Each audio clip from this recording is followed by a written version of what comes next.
अस्सलाम वालेकुम दोस्तों बिजनेस एंड टेक्निकल इंग्लिश के नए वीडियो में मैं आप सब लोगों को खुश आमदीद करता हूं। तो लास्ट वीडियो में हमने बात की थी रिटर्न और ऑरल कम्युनिकेशन के दरमियान। तो दोस्तों आज हम उस टॉपिक को थोड़ा सा और आगे बढ़ाते हैं और आज हम बात करेंगे ऑरल रिपोर्ट्स पर। तो ऑरल रिपोर्ट्स के बारे में मैं आप लोगों को बता दूं कि यह एक इफेक्टिव वे ऑफ कम्युनिकेशन है, यानी हम लोगों के साथ ये ऑरल रिपोर्ट्स की मदद से डायरेक्टली प्रेजेंटेशन या किसी तरीके से कम्युनिकेट करते हैं। बिजनेस मीटिंग हो गई या कुछ इस तरीके से, ठीक है। रिटर्न में तो हम एक लेटर लिख कर या कुछ इस तरह के डॉक्यूमेंट्स भेज कर कम्युनिकेट करते हैं, लेकिन जो हमारी है ऑरल रिपोर्ट्स है, ठीक है, उसमें हमें कम्युनिटी को फेस करना पड़ता है। तो इसी टॉपिक को आज हम थोड़ा सा बढ़ाते हैं और आज हम थोड़ा सा ऑरल रिपोर्ट्स के फर्दर थोड़ा सा क्लासीफाई करते हैं। तो दोस्तों ऑरल रिपोर्ट में हमारी ऑडियंस के सबसे पहले तो बात कर लेते हैं कि ऑडियंस कौन कौन सी हो सकती है। तो दोस्तों हमारी ऑडियंस दो किस्म की हो सकती है। एक हमारी ऑडियंस वो है, मतलब हम कर रहे हैं जो भी अपनी ऑरल कम्युनिकेशन कर रहे हैं, ये जो भी है छोटा सा टेबल हो, उस पर चंद लोग बैठे हों, ठीक है, हम उनके साथ अपनी एक मीटिंग कर रहे हो, तो ये हो सकता है। या ऐसे हो सकता है कि एक पूरा ऑडिटोरियम हज़ारों लाखों लोगों से भरा पड़ा हो जिनके साथ हम कम्युनिकेट कर रहे हो, जिस तरह जलसे वगैरह होते हैं। तो ये इस तरीके से इनका कुछ भी स्कोप हो सकता है। ऑडियंस थोड़ी भी हो सकती है, ज़्यादा भी हो सकती है, तो डिफरेंट तरीक़े से हो सकती हैं। और अगर हम सेलफोन पर किसी के साथ कॉल पर कर रहे हैं तो एक सिंगल पर्सन भी हो सकती है, और ऑडिटोरियम में लाखों लोग बैठे हों तो उनका यानी स्कोप उसका बड़ा भी हो सकता है। तो दोस्तों एक ऑरल कम्युनिकेशन को इफेक्टिव कैसे बनाया जाए, ठीक है। तो दोस्तों किसी भी ऑरल कम्युनिकेशन को इफेक्टिव बनाने के लिए चार फेजेज हैं। सबसे पहला ये है कि आप कुछ जो भी उसके पॉइंट्स हैं उनको आउटलाइन कर लें, उसकी प्लानिंग कर लें, ठीक है। और अगर आप प्रेजेंटेशन वगैरह देने लगे हैं या कुछ ओवर एड्स वगैरह या डिस्प्ले करने लगे हैं तो उसको तैयार वगैरह कर लें, ठीक है। उसके बाद जनाब जो आपने प्रेजेंटेशन जो भी आपने ऑरल कम्युनिकेशन देनी है, कोई स्पीच करनी है, तो आप उसकी रिहर्सल कर लें, ठीक है। अपने किसी दोस्त को बुला लें, उसको दिखा लें या ख़ुद से कर लें, आईने के सामने खड़े होकर कर लें, ठीक है। और लास्ट है जो स्टेप है वो है डिलीवरी, यानी अब आप जाके उसको लोगों तक कन्वे करें अपनी कम्युनिकेशन को। तो दोस्तों ऑरल रिपोर्ट्स की आज हम टाइप्स की बात करते हैं। तो ऑरल रिपोर्ट्स की दो टाइप्स होती हैं, एक फार्मल रिपोर्ट्स होती हैं और एक इनफॉर्मल रिपोर्ट्स होती हैं। तो दोस्तों फार्मल ऑरल रिपोर्ट्स वो ऑरल रिपोर्ट्स होती हैं जिनके हम पहले से प्लानिंग करते हैं और तैयारी करके जाते हैं, जैसे ऑफिस वगैरह की या कुछ इस तरीके से होती हैं। जबकि इनफॉर्मल ऑरल रिपोर्ट्स वो होती हैं जिनका में हमें कोई पहले से इतनी कोई खास तैयारी नहीं करनी पड़ती, बल्कि हम रिलैक्स होकर अपनी बातें करते हैं और आपस में आइडियाज़ कम्युनिकेट करते हैं, ठीक है। यानी हम अपने किसी बहुत ही एक छोटे से लेवल पर या दोस्तों के दरमियान जो कि हमारी मीटिंग वगैरह होती हैं, उस तरीके से हम आपस में आइडियाज़ एक्सप्रेस ऑफिस के एक जैली सतह पर जो भी मीटिंग वगैरह होती हैं अमूमन इस तरह की होती हैं, ठीक है। तो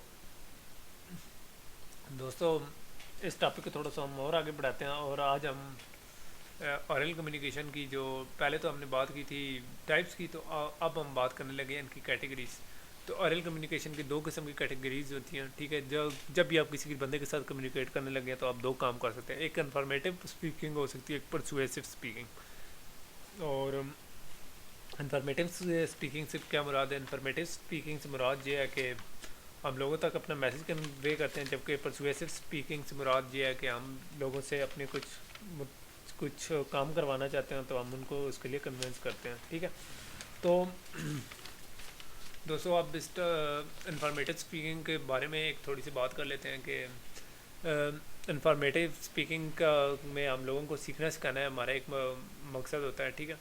तो इसकी मदद से हम लोगों के दरमियान अपने आइडियाज़ शेयर कर सकते हैं, लोगों से आइडियाज़ ले सकते हैं, लोगों को पढ़ा सकते हैं, लोगों से पढ़ सकते हैं और लोगों को किसी भी चीज़ के बारे में ये कोई मशीन है या कोई चीज़ है उसके फंक्शन बता सकते हैं, अगर कोई इवेंट है तो उसके बारे में गाइड करा सकते हैं, ठीक है। तो इन्फॉर्मेटिव स्पीकिंग की डिफरेंट फॉर्म्स होती हैं। एक तो होगी इंडिविजुअल लेवल पर या ग्रुप लेवल पर, ठीक है, ठीक है। रिपोर्ट होगी है, ऑरल ब्रीफिंग होगी है, पैनल डिस्कशन होगी है, ऑरल क्रिटिक यानी आपस में जो हम तनकीद वगैरह या कुछ चीज़ पर हम तबसरा वगैरह करते हैं वो है।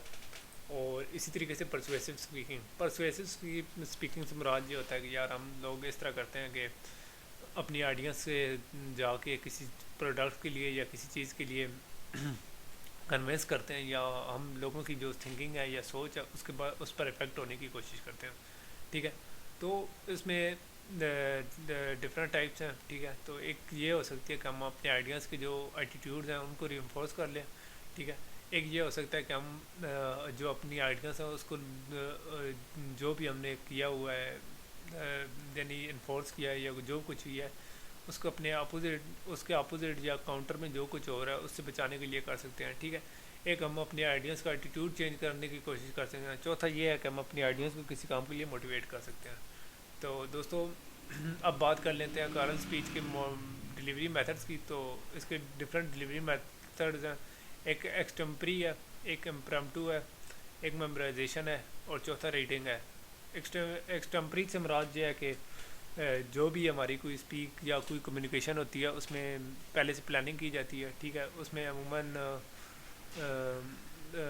अगर हमें और बहुत ज़्यादा टाइम ना मिले तो हम अपने कार्ड बना लेते हैं या जल्दी जल्दी में हम पहले देख लेते हैं। लेकिन इम्प्रम्प्टू जो है उस कम्युनिकेशन में हमें पहले से कोई एडवांस प्रिपरेशन नहीं होती। ठीक है, तो कब कोई इतने कोई ख़ास हमें कोई टाइम वगैरह नहीं मिलता। तो ये इम्प्रम्प्टू है। एक्सटेम्परी है, उसमें हम पहले से प्लानिंग कर लेते हैं। लेकिन इम्प्रम्प्टू में हम पहले से प्लानिंग वगैरह नहीं करते। और मेमोराइजेशन ये है कि आप अपनी मेमोरीज़ को इस्तेमाल करते हैं और वहाँ जाके कहीं भी स्पीच करनी है या कुछ भी करना है तो अपनी मेमोरी की मदद से करते हैं। लेकिन ये एक रिस्की मेथड है क्योंकि किसी टाइम भी आप बोल सकते हैं। और चौथा ये है कि आप जाके किताब खोलना और पढ़ना शुरू करते हैं यानी रीडिंग।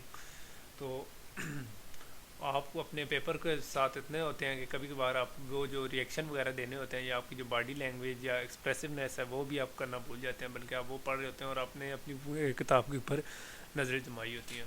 तो दोस्तों हमारे डिलीवरी के 4 मेथड हैं: एक्सटेम्परी, इम्प्रम्प्टू, मेमोराइजेशन, रीडिंग। एक्सटेम्परी में हम पहले से प्लानिंग नहीं होती। इम्प्रम्प्टू में पहले से एक्सटेम्परी में हमारी पहले से प्लानिंग थोड़ी बहुत होती है लेकिन इम्प्रम्प्टू में हमारी कोई प्लानिंग नहीं होती। मेमोराइजेशन में हम सारा मेमोरी पर करते हैं और रीडिंग में हम एक किताब ले जाते हैं या कुछ सफ़े वगैरह या कुछ स्पीच वगैरह तो हम लोगों के साथ कम्युनिकेट करते हैं। तो दोस्तों ये हमारा आज की वीडियो थी। तो नेक्स्ट वीडियो में हम प्रेजेंटेशन पर बात करेंगे। तब तक इजाज़त चाहता हूँ। अल्लाह।